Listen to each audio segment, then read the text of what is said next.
नमस्कार साथियों, आज हम आपके लिए लेके आए हैं कक्षा 12 के जीव विज्ञान का प्रीवियस ईयर का क्वेश्चन पेपर। इस प्रकार है। क्वेश्चन नंबर 1 है, बैक्टीरिया द्वारा किण्वित फूले आटे का उभरा हुआ रूप कौन सी गैस बनने के कारण होता है? तो option number 2 CO2 carbon dioxide. Option number का किसने पुष्टि की कि डीएनए एक अनुवांशिक पदार्थ है, यानी किसने बताया कि डीएनए एक अनुवांशिक पदार्थ है? तो अल्फ्रेड हर्शे और मार्था चेस ने बताया कि डीएनए एक अनुवांशिक पदार्थ है। आज इसी तरह से आगे बढ़ते हैं। क्वेश्चन नंबर घास परिवार में बीजपत्र को क्या कहते हैं? तो ऑप्शन नंबर 1 है प्रशल्क, यानी घास परिवार में बीजपत्र को प्रशल्क कहते हैं। है क्रोमोसी में गुणसूत्री विकार का उदाहरण दीजिए। तो ऑप्शन नंबर 1 टर्नर सिंड्रोम। इसी तरह से आपको इस तरीके से न्यायांक का नामांकित चित्र बनाना है। दूसरा है नाइट्रोजन स्थिरीकरण करने वाले दो जीवों के सूक्ष्म जीवों के नाम। तो पहला नॉस्टॉक और दूसरा एनाबीना। इसी तरह से क्वेश्चन नंबर विषम युग्मता क्या है? यानी कि XY लिंग गुणसूत्र वाले मानव, यानी मानवों में XY लिंग गुणसूत्र और एक्सो लिंग गुणसूत्र वाले कुछ कीड़े से टिड्डी में होता है, उनमें एक्सो लिंग गुणसूत्र वाले कीट होते हैं। तो इसमें जो अंतर होता है उसको हम क्या कहते हैं? विषम युग्मता कहते हैं। अगला है जैल विद्युत कण संचलन की इलेक्ट्रोफोरेसिस क्या है?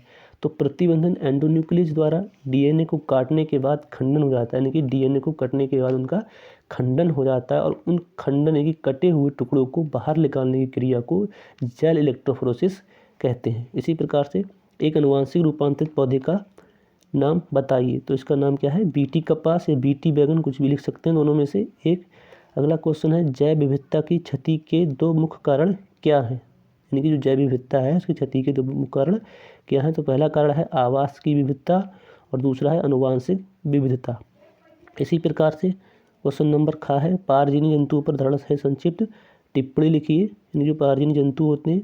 क्वेश्चन नंबर सूक्ष्म जीवों से प्राप्त होने वाले दो अम्लों के बारे में बताइए। यानी कि सूक्ष्म जीवों से प्राप्त होने वाले केवल दो अम्लों के बारे में पूछा गया है। जैसे लैक्टिक एसिड हो गया, एसिटिक एसिड हो गया, सिट्रिक एसिड हो गया, ग्लूकोनिक एसिड हो गया। बहुत सारे लिख सकते हैं, लेकिन यहाँ पर दो के बारे में पूछा है, तो लैक्टिक एसिड और एसिटिक एसिड। अगला क्वेश्चन है परागण क्या है? इसका नामांकित चित्र बनाना है आपको। अगला क्वेश्चन अनुलेखन इकाई के मुख्य भागों के नाम। तो 3 भाग होते हैं, पहला आरंभ, दूसरा विस्तार और तीसरा समाप्ति। इसी तरह से आते हैं अगले क्वेश्चन पे, लघु उत्तरीय क्वेश्चन। इसके लिए आपको 3 नंबर दिए जाएंगे प्रत्येक क्वेश्चन पर। पहला क्वेश्चन है बीज क्या है? किसी एक बीज की रचना कीजिए। तो बीज निषेचन के पश्चात बीजांड से बनने वाली क्रिया क्या कहलाती है? बीज कहलाती है। अगला क्वेश्चन निम्नलिखित पर संक्षिप्त टिप्पणी लिखिए। सहभोजिता, सहभोजिता क्या है? यानी कि इसको हम सहभोजी भी कहते हैं, सिम्बायोसिस, इसमें दोनों जीवों को लाभ होता है। ठीक है, वो क्या कहलाता है? सहभोजिता कहलाता है। परजीविता यानी कि जो परजीवी होते हैं, यानी कि दूसरों पर निर्भर रहते हैं, वो परजीविता कहलाते हैं। अगला क्वेश्चन है कि मेंडल कौन थे? उनके वंशागति के नियमों के नाम लिखिए। तो मेंडल कौन था? उनके वंशागति के नियमों के बारे में आपको समझाना है। सहज प्रतिरक्षा से क्या समझते हैं? सहज प्रतिरक्षा क्या है? तो अविशिष्ट प्रकार की सुरक्षा, यानी जो सहज प्रतिरक्षा है ये अविशिष्ट प्रकार की सुरक्षा है और ये है जन्मजात होती है। और इसमें कितने प्रकार के रोध होते हैं? इसमें क्या है? 4 प्रकार के रोध होते हैं। नंबर 1 होता है शारीरिक रोध, नंबर 2 कारिकी रोध, नंबर 3 कोशिकीय रोध और नंबर 4 साइटोकाइन रोध। अगले आते हैं न्यूक्लियोसोम्स का सचित्र वर्णन करना है। फाइलेरिसिस क्या है? इस रोग के कारण और लक्षणों का वर्णन कीजिए। फाइलेरिसिस, इसको हम फाइलेरिया या फील्ड पॉक्स कहते हैं। तो यह रोग व्यूचेरिया ब्रैंकोटॉफ कृमि द्वारा होता है। यानी कि यह रोग क्या होता है? व्यूचेरिया ब्रैंकोटाई कृमि द्वारा होता है। इसका वाहक यूलेक्स मच्छर तथा यह एडिज मच्छर होते हैं। जो फाइलेरिया होता है इसको हम फील्ड पॉक्स रोग कहते हैं। यह रोग क्या है? इसमें क्या होता है? जो पैर है वो फूल कर हाथी के पैर की तरह से, यानी हाथी पाँव भी कहते हैं, हाथी के पैर की तरह हो जाता है। प्रतिबंधन, अगला क्वेश्चन है प्रतिबंधन एंजाइम क्या है? कितने प्रकार के होते हैं? तो प्रतिबंधन एंजाइम क्या होते हैं? यह कितने प्रकार के होते हैं? तो प्रतिबंधन एंजाइम इसके बारे में लिखेंगे इसके बारे में। अगला क्वेश्चन है बायोरिएक्टर का सचित्र वर्णन कीजिए। तो बायोरिएक्टर क्या है? तो बायोरिएक्टर एक स्टेनलेस स्टील का बना एक बर्तन के समान होता है, जिसमें सूक्ष्म जीव, इसमें लिखेंगे, इसमें सूक्ष्म जीवों, पौधों जैसे जंतुओं, मानव कोशिकाओं आदि का कच्चे माल को विशिष्ट एंजाइम में परिवर्तित किया जाता है। उसको हम क्या कहते हैं?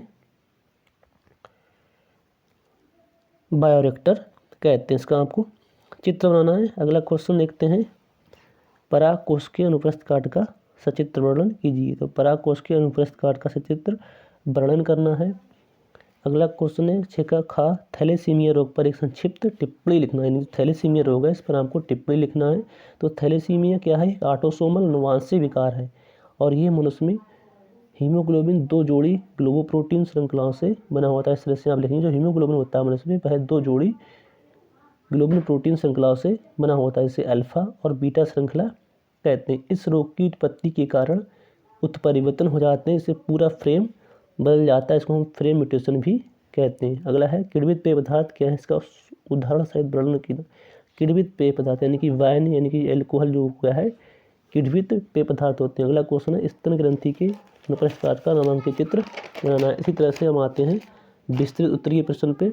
तो पहला क्वेश्चन है लिंग सैलंग वंशागति से आप क्या समझते हैं? इसको किसी एक उदाहरण की सहायता से समझाइए। अथवा हर्षे और चेस अथवा में क्वेश्चन नंबर 8 है प्रतिरक्षा किसे कहते हैं और ये कितने प्रकार की होती है? विस्तार से वर्णन करना। अथवा मानव कल्याण में सूक्ष्म की भूमिका, यानी दोनों में से किसी एक पर आपको लिखना है। अगला नवा क्वेश्चन है अनुकूलन किसे कहते हैं और ये पौधों में पाए जाने वाले विभिन्न प्रकार के अनुकूलों पर चर्चा कीजिए। अथवा जैव विविधता से आपका क्या अभिप्राय है? स्वस्थानीय और बहुस्थानीय संरक्षण की व्याख्या कीजिए 5 नंबर।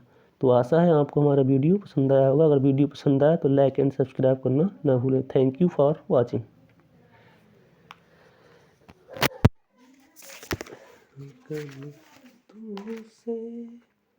लगा है